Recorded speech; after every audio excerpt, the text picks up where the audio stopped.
Hello there, welcome to Bryan Lomax Movie Talk and my review of Alfred Hitchcock's 1960 film Psycho, starring Anthony Perkins, Janet Leigh and Vera Miles. So of course I will be talking spoilers in this because if you've not seen Psycho by now, you probably never will.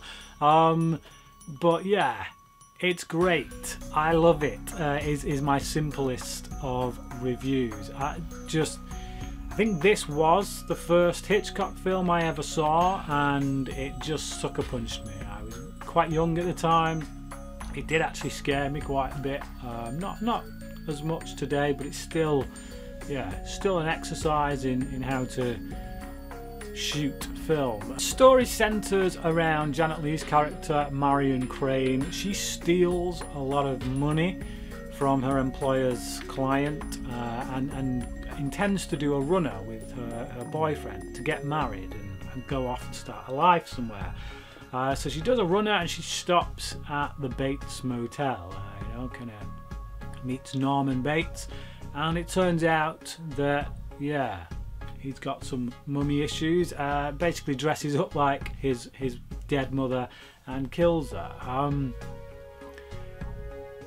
It's quite a shock when that happens, for the first time anyway, when you watch it for the first time, because she is built up as this main character. And the thing about it is, she's had a change of heart, she changes her mind.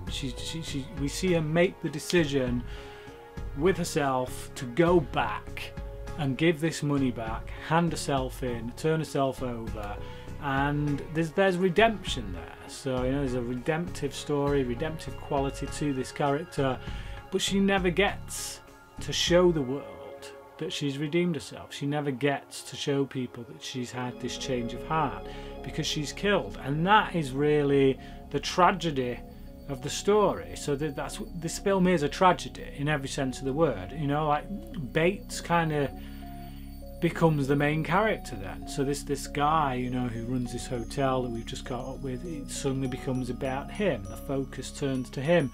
But he's a tragic character as well.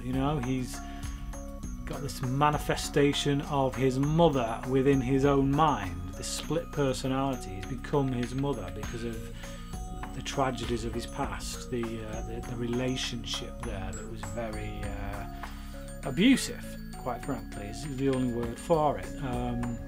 So yeah, a tragedy in every sense of the word. Hold it up as a mirror to your own life and think about the things that maybe you might regret one day.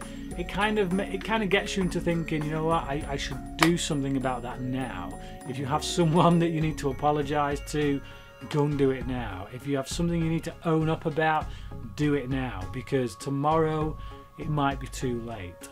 So that to me is what the film is about. That to me is what it's really kind of saying. But beyond that, great performances, beautiful cinematography. Strange that Hitchcock went black and white, but he did so to kind of get around the censors. If he'd have gone colour, it just probably wouldn't have been released, to be honest. But brought it down, made it black and white. Tarantino did something similar with Kill Bill many years later, but it works in black and white. Just it kind of gives it an older feel. I think about like older kind of haunted house type movies, and the house, Bates's home that sits on top of the hill just above the motel. It's kind of like a character. It embodies his mother in a way, It's this overbearing old kind of house that looks over the motel, which is kind of in many ways is Bates himself. So just the geography of these two buildings is very kind of reflective of the relationship between Norman and his mother. So in that respect, the house is a character. It feels very much like a character. Anthony Perkins is particularly good as Norman Bates. He plays it kind of very normal, and this is one of the scary things about it, I think, is just the idea that amongst any of our neighbours who may appear normal on the outside. Could be something seething away underneath. But that's the way he plays it. And there are times, you know, like during conversation that where little hints of that darkness come out. There's a conversation between him and Marion, not too long after they've just kind of become acquainted with each other. They go into this room and they just have a chat. His psychosis, his darkness, his twistedness, even though it's not fully apparent to her at the time, we know, because we know where this is leading, we know what's kind of driving him. But some of the things that he says really prompt her to turn around and do the right thing. She's going to give that money back and whatnot. Obviously too late, but yeah, it is interesting to see the way that she sees something of herself reflected in this guy. We are all essentially Norman Bates. We're only 2 steps away from becoming him. If we'd had a very similar childhood, similar parentage, then yeah, we're not immune, I think, is what the film is saying. Bernard Herrmann's score as well, of course, being an absolute classic in this.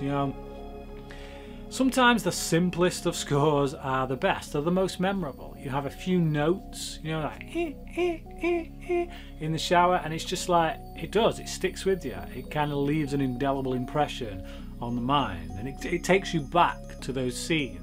Something else that Hitchcock does with Psycho, which is usually a big no-no and yet somehow works here, is introduce a new main character well into halfway through the film.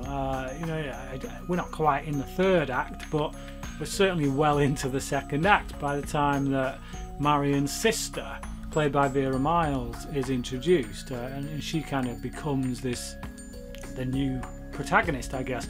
She's looking for her sister. She wants to know what happened.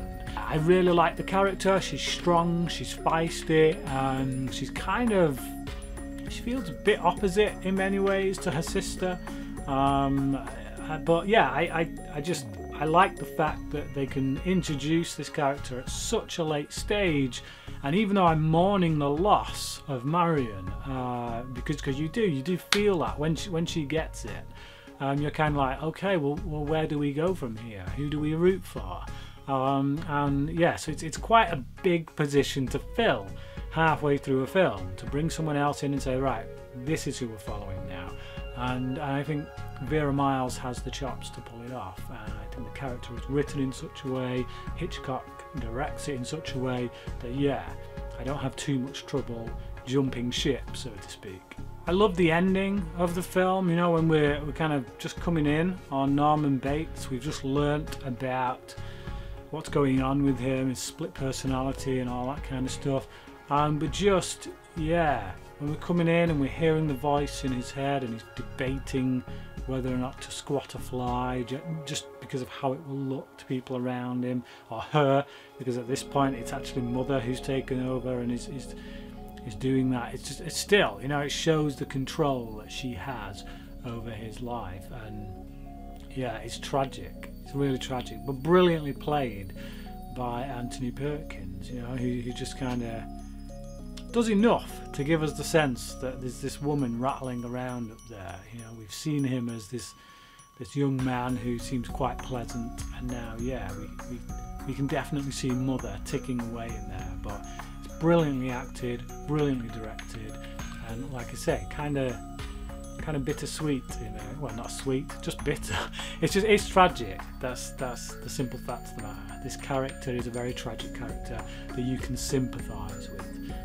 Because you kind of feel like it's not his fault, it's some kind of wiring in the brain that maybe the joins weren't connected earlier on in life due to not getting the kind of love that he should have got from his parents. But yeah, brilliant film. I absolutely love it. I would give it a 5 out of 5 in case you couldn't have seen that coming a mile off. But yeah, possibly Hitchcock's best. Still got a few more films, quite a few more actually, to review in this box set, and obviously he did many more that aren't even included in this box set. But yeah, for now, Psycho, top marks from me. But what about you? Have you seen Psycho? Or is this one of those things that's kind of on your things to do list? If it is, get on it. But if you have, I want to know what you thought about it. Comment below, let me know, and until next time, crack it.